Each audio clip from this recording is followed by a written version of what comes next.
বিকশিত ভাৰত সংকল্প যাত্ৰা হাজো উন্নয়ন খণ্ডৰ ১ নং হাজোগাঁও পঞ্চায়তৰ উদ্যোগত সম্পন্ন।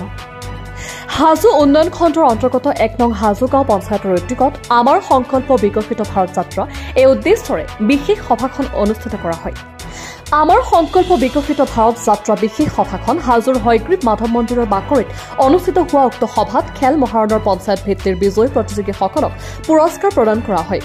উক্ত সভাত উপস্থিত থাকে হাজোৰ ৰাজস্ব বিষয়া আফৰিন হুছেইন, আঞ্চলিক সভানেত্ৰী জোনালী পাঠক, জীৱিকা সখী আইসকল লগতে অসম চৰকাৰৰ সকলো বিভাগৰ বিষয়ববীয়াক আজিৰ এই অনুষ্ঠানত উপস্থিত দেখা পোৱা গ'ল।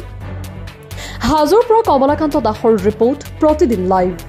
হাজো উন্নয়ন খণ্ডৰ নিৰ্দিষ্ট কাৰ্যসূচী অনুসৰি আমি আজি ১ নম্বৰ হাজো গাঁও পঞ্চায়তত বিকশিত ভাৰতৰ সংকল্প যাত্ৰাৰ এই অনুষ্ঠান অনুষ্ঠিত কৰিছোঁ। ৰাতিপুৱা ৯:৩০ বজাৰ পৰা এই অনুষ্ঠান অনুষ্ঠিত হৈছে। এই অনুষ্ঠানত আমাৰ অসম চৰকাৰৰ ২৯টা বিভাগৰ সকলো কৰ্মচাৰী আমাৰ মাজত উপস্থিত আছে।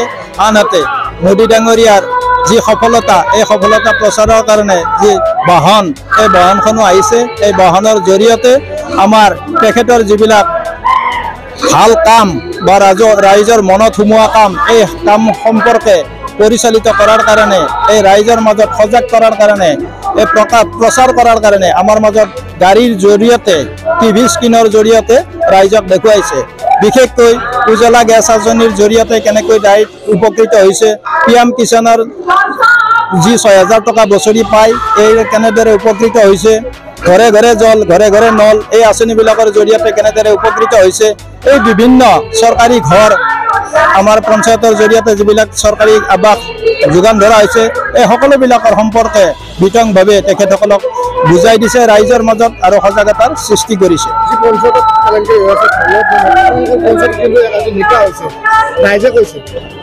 এই ক্ষেত্ৰত আমি আমাৰ পঞ্চায়তত প্ৰায় ১৩০০ ঘৰৰ অনুমোদন পাইছিলোঁ। ইতিমধ্যে ৬০০ ঘৰ আমি সম্পূৰ্ণ কৰিছোঁ।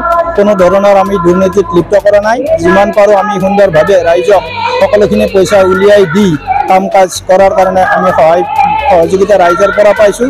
হিতাধিকাৰীসকলে কেতিয়াবা অলপ হিন্দৰি কৰে, তেখেতসকলে পইচাটো সোমোৱাৰ পিছত বনাব ইচ্ছা নকৰে। তথাপি আমি বিভিন্ন ধৰণৰ যুক্তি দেখুৱাই চৰকাৰীভাৱে অহা আবণ্টিত ধন যাতে সুচাৰুৰূপে পৰিচালিত হয়, তাৰ বাবে তেখেতসকলক আমি বাৰে বাৰে ঘৰলৈ যাই অনুপ্ৰাণিত কৰি হ'লেও আমি ঘৰসমূহ কমপ্লিট কৰাৰ কাৰণে অনুৰোধ জনাইছোঁ আৰু আমি সফল হৈছোঁ।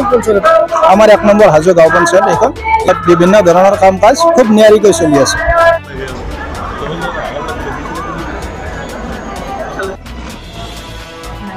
২০৪৭ চনৰ ভিতৰত ভাৰতক উন্নত আৰু কলাসকলক সন্মান জনাওঁ। আমি দেশৰ নাগৰিক।